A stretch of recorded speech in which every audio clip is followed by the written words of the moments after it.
offices around America hit a new vacancy record, according to Wall Street Journal. And this number is not a number that's something to be bragging about. Here we go. Office vacancies in major U.S. cities have surged to a record high with 19.6% of office space unleased in the fourth quarter, up from 18.8% from previous year. This marks the highest vacancy rate since 1979. Wow. That's 44 years ago. 45 years ago. According to Moody's Analytics, the overbuilding trend in the 80s and the early 90s resulted in a glut of office buildings, many of which were constructed in the 50s and the 50s through the 80s. Currently, the three major U.S. cities with the highest vacancy rate are Houston, Dallas, Austin. This is all Texas, by the way. All Texas. Shifting work habits, including the move towards working open floor plans and remote work, have contributed to the rise in office vacancies. The COVID-19 pandemic accelerated the shift, leading companies to realize they need less space per employee. Tom. Mm-hmm. Wow. Look at this. Well, first of all, 19.6 is a national average. And so you need to step back from that. Like here in Miami, I think the office vacancy rate in Miami is under 6% right now. It's very low. A lot of companies and people have moved down here. So if you're in commercial real estate in Miami, the issue you got is probably finding homes for your clients.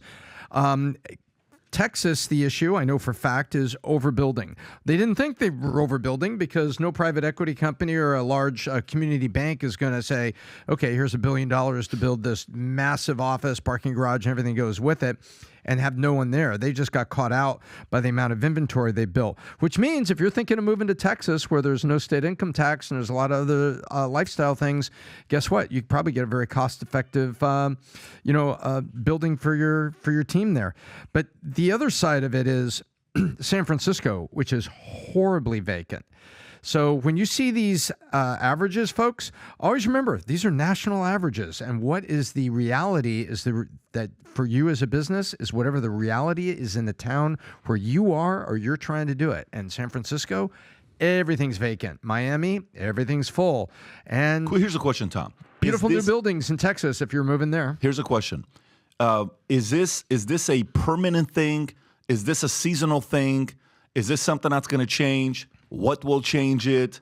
Are we at a point where, a lot of these guys are starting to realize, look, maybe the real answer is the following, Tom. 20% of America is overbuilt with office buildings for current population size that we have. Is that the right way of looking at it? Meaning at 350 million people in America, 20% of office buildings are one too many, which means the next time we're going to need this much office space maybe will be when that 350 becomes 420. So, Rob, can you see if there's a math to say when will U.S. population hit 420 million? But the opposite argument to that may be by the time we get to 420 million, we're going to have such great technology and AI that 20% may go to 30%, may go to 40%. What do you think is going to be happening? So I think they've built the wrong stuff. Right now, we've got too much commercial space on a national basis, and especially in Texas, and we don't have enough like apartments, condos, and things that people could rent. And so I look at it, and the question I ask, and I'm not going to plug anybody, but there are venture capitalists out there, and there are startups out there that are converting 2 and 3 floors at a time of an office building into basically studio plus apartments.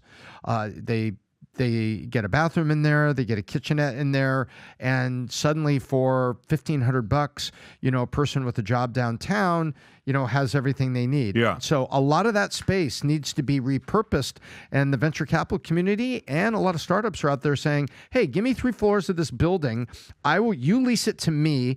I will convert it to, 20 efficiency apartments per floor, and they're really nice apartments. I toured one. I didn't invest, but I got involved with a startup that's in the Dallas area. And they pulled it off. And they got 3 floors of an office building down there that is now like 60 apartments. Very interesting. So office and apartment combined. I mean, they got some of the buildings here. Like we were going to buy those buildings on the water, on the intercoastal. Remember what they told us? They said some 60% has to be office, 40% has to be tenants. Exactly right. Yeah. It's similar. Now, not everybody stays at the Four Seasons, but if you've ever driven by or seen some of the Four Seasons, a lot of times in major cities, the top 5 floor of the Four Seasons are residences. And it'll say that. That's the Four Seasons residences up here or Mandarin residences. That is an example of the hotel people. Half of it's hotel and then half of it's, and then 1/3 to me. 2/3 is hotel and 1/3 is permanent. So PPD, you asked the question, is this just seasonal? Is this sort of temporary? Let me tell you something. This ain't changing. The game has changed dramatically.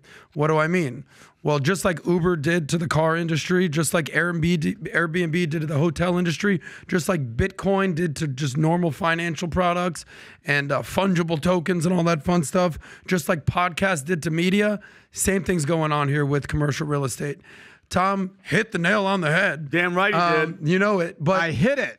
Supply and demand. We've got too much office space and not enough homes. So what do we mean? We all see what happened during COVID. We started using acronyms like WFA, work from anywhere, WFH, work from home. COVID basically was the catalyst to what was already going to happen. People were already working remote. These things were already occurring. And then boom, COVID, Zoom meetings just smack you right in the face. Next thing you know, you're working, you got your mullet outfit going on, you got, business up top, party down below, you in your boxer briefs downstairs. And if you're tubing, you're masturbating. Exactly, all that fun baby. stuff. Go ahead. But, what's happening, and Tom sort of alluded to it, you're going to have these basically work where you live type buildings where people are having less kids. We know that. You don't need to be running around to the office anymore. There's this hybrid work things. We obviously know that you're a big advocate of getting your ass in the office. So am I. But most companies are totally cool with you working remote, especially if you can find the best talent. But it comes down to supply and demand. There's not enough homes out there. People want to work from home. There's way too much commercial office space. So rents are going to be a little bit lowered. And that's going to be good for a little company based in Fort Lauderdale called Valuetainment, because we're looking for a home office campus. And some of these guys that are looking to sell their property are going to need to basically offload They're that pretty soon. aggressively recruiting us to move to Miami. So we're going to see what's going to happen with God. That sounds horrible, Pat. We don't want to be living in Miami. I know you don't that's want not what that, we but need in they're our lives. aggressively recruiting us Let's do it. move the building to Miami, but we'll see. Do you want to make sense of this, Pat, on your end? Yeah, I think that's I'm purely asking data. Like when you pulled up the population, we're not going to get to 370 million people, but God knows when, like 366 most likely by 2100. That's what, 76 years from now to get to 360. Where are we right now, Rob? 335, 340? I mean, population, maybe? Yeah, what's the U.S. population right now? So if we're going to go, 331, that's 2021. So let's just say 2024, we're at 340, give or take. I don't know. I don't know if this, 335 in the U.S., I don't know if this applies to all industries. I don't know if this applies to industries. I think it's going to be pocket. I think it's going to be cities. Mm-hmm. I think it's going to be regulation. I think it's going to be overbuild. I think it's going to be a lot of that stuff. And by the way, BlackRock right now is laying off 3% of their employees. That's 600 employees they'll be laying off. Even though their numbers are back up, they're doing okay. But, it's gonna be predicated based on. Tom, go ahead. You're trying to say something. He's itching. No, I know. I know it when he's moving. No, I was waiting for you because there's those 3 lines over there on the left are pretty interesting. Got it. So one birth every 9 seconds, one death every 9 seconds, and one international migrant every 28 seconds. Then a question you have to ask on top of all this is, where does AI fit into all this? That's the part. Where does UBI fit into this, universal basic income? What's going to happen with all that stuff? Yeah. So again, we'll see what's going to happen there. So if you like this clip and you want to watch another one, click right here. And if you want to watch the entire podcast, click right here.